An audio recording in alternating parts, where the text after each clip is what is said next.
अवरीश राजा एकादशी व्रत रहे। मेरी माँ, व्रत का मतलब क्या है? व्रत किसे कहते हैं? बताओ, व्रत किसे कहते हैं? व्रत कुछ माताएं सोमवार रहती होंगी, कुछ बृहस्पतिवार रहती होंगी, कुछ शुक्रवार मंगलवार अपनी श्रद्धा से रहती होंगी। व्रत का मतलब क्या है मेरी माँ? बोले रोटी छोड़ दे और सब कुछ खाओ, बोले व्रत है? नहीं। व्रत का मतलब क्या है मेरी माँ? व्रत मीन्स होता है संकल्प। व्रत मीन्स होता है संकल्प। आज हम संकल्प करते हैं अपने सास ससुर की सेवा करेंगे, सास ससुर को कभी कष्ट नहीं देंगे, ये है व्रत। इसे व्रत नहीं कहते हैं कि बूढ़े सास ससुर रोटी के टुकड़ों के लिए तरस रहे हैं, पानी एक घूंट पानी के लिए तरस रहे हैं, और बहू मंदिर वाली मैया पर लोटा चढ़ाने जा रही है। कोई मतलब नहीं व्रत का। जब तक हमारे घर में बैठे हुए भगवान है, माँ है, जब तक उसके चेहरे पर मुस्कुराहट नहीं है, तब तक मंदिर वाली मैया पर कितने भी लोटे चढ़ा लो फर्क पड़ने वाला नहीं है।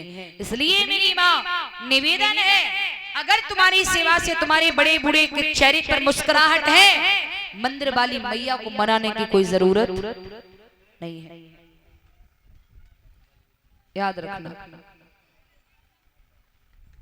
एक व्रत मीन्स होता है संकल्प, एक व्रत मीन्स होता है आकार, एक व्रत मीन्स होता है जैसे कोई फैक्ट्री हो, परीक्षित महाराज, फैक्ट्री का मालिक उस फैक्ट्री को रुकवा करके, उनकी मशीनों को रुकवा करके उनकी अंदर की मशीनों को खुलवाता है और खुलवा करके सफाई करवाता है। क्यों? क्योंकि मशीनों में कचरा न भर गया हो, और मशीनों में कचरा भर जाएगा तो मशीन काम करना बंद कर देंगे। ठीक उसी प्रकार से प्यारे हमारे आपके अंदर भी मशीनें लगी हुई हैं। इन मशीनों को साफ करने के लिए हमें आपको भी 7 दिन में 15 दिन में 1-2 बार मीन्स दिन 1-2 बार हल्के से हल्का पदार्थ लेना चाहिए, जिसके हमारे अंदर की मशीनें साफ हो जाए। प्यारे कुछ लोग ऐसे होते हैं बस खावत ही जा रहे, उन्हें जाने मालूम आप पेट को खाते हो कितनों, फिर कह रहे गड़बड़ है। अरे भाई खाओगे तुम तो गड़बड़ तुम्हें ही होगा ना। इसलिए प्यारे 7 दिन में 15 दिन में हल्के से हल्का पदार्थ लीजिएगा, जिससे हमारे अंदर की मशीनें की सफाई हो जाए। बोलिए गोविंद भगवान की। अम्बरीश राजा एकादशी व्रत है, दूसरा दिन आया द्वादशी। सोचने लगे कोई संत आए, काफी देर हो गई तब दुर्वासा आते दिखाई दिए। दुर्वासा को प्रणाम किया। अहो दुर्वासा धन्योक्षी वृत्ता नाम सुमड़ी, आइए दुर्वासा प्रभु आइए पधारिए, अहो भाग्य हमारे जो आप हमारे यहाँ पधारे। प्रभु मेरा एकादशी व्रत है।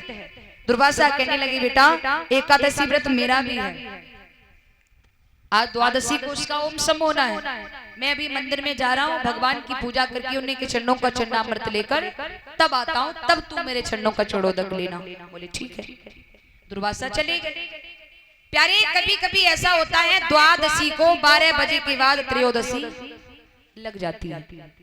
अम्बरीश जी ने पूछा लोगों से कि भैया अभी द्वादशी है, त्रयोदशी तो नहीं लगी है? बोले अभी द्वादशी है, लेकिन कुछ क्षण बाद त्रयोदशी लग जाएगी। अम्बरीश जी सोचने लगे अगर त्रयोदशी लग गई तो व्रत बेकार चला जाएगा। घबरा करके अम्बरीश मंदिर में गए और भगवान के चरणों को चरणोदक ले लिया।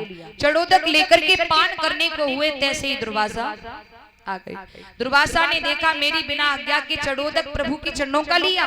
दुर्वासा ने क्रोधित होकर के जटा के वाल उखाड़ करके जमीन में मारे, जिससे कृत्या नाम की एक राक्षसी पैदा हो गई। उससे कह दिया कि अम्बरीश को मौत के घाट उतार। और जैसे ही अम्बरीश को मारने के लिए कृत्या राक्षसी बढ़ी, तैसे ही अम्बरीश हाथ जोड़कर खड़े हो गए। कहने लगे देवी अगर मेरी गलती है तो मुझे मार दीजिए, और हे प्रभु नारायण अगर मैं बेकसूर हूं तो मेरी रक्षा करना। प्रभु नारायण भगवान ने अपना सुदर्शन चक्र छोड़ दिया। सुदर्शन चक्र आया, कृत्या को जलाकर भस्म कर दिया। उसके बाद सुदर्शन दुर्वासा के पीछे पड़ गया। दुर्वासा अपनी जान बचाने के लिए प्यारे भासे भागे, दौड़ते हुए ब्रह्मा के पास गए, मेरी रक्षा करो मेरी रक्षा करो। ब्रह्मा ने ध्यान धर के देखा ये तो नारायण के भक्त का अपराधी है, इसने तो नारायण के भक्त को बिना गलती के दंडित करना चाहे।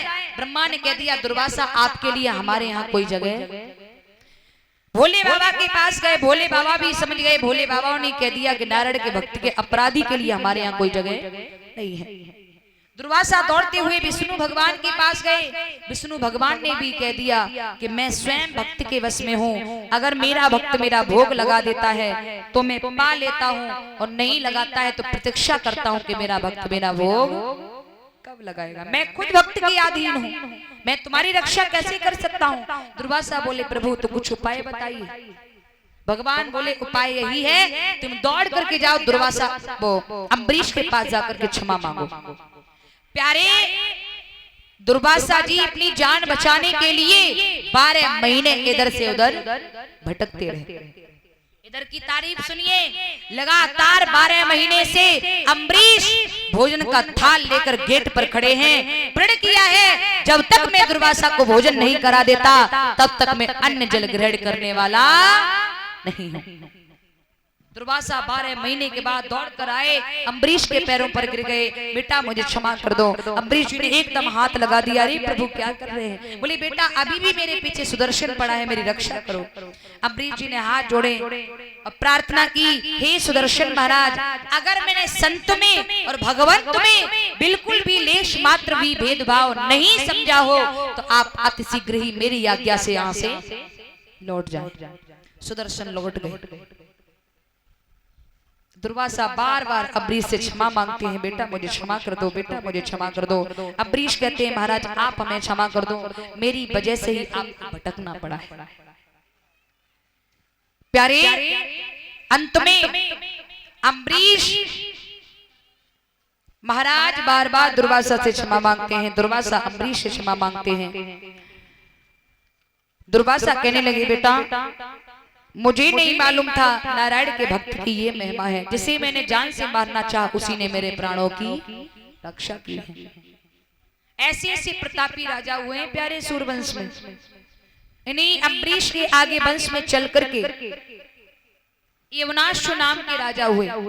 इनके भी कोई बालक नहीं। पुत्र यज्ञ आंगन में किया तो यज्ञ पुरुष भगवान के द्वारा अभिमंत्रित जल घड़े में प्राप्त हुआ और इनसे कहा गया कि ये जल ब्रह्म मूर्ति में अपनी पत्नी को पिला देना। सुबह ब्रह्म मूर्ति राजा सोचने लगा अभी समागम संतों का यही लेट रहा हूँ, सुबह ब्रह्म मूर्ति में पत्नी के पास जाऊंगा, जाकर के जल पिला दूंगा। आधी रात्रि बीती, राजा को बड़ी तेज प्यास लगी। बेचारा ये भूल गया कि पत्नी वाला प्रसव वाला जल कौन सा, 2 घड़ों में जल रखा था, एक सादा एक प्रसव वाला। धोखे से पत्नी के प्रसव वाला जल राजा ने खुद पी लिया। अब राजा ने प्यारे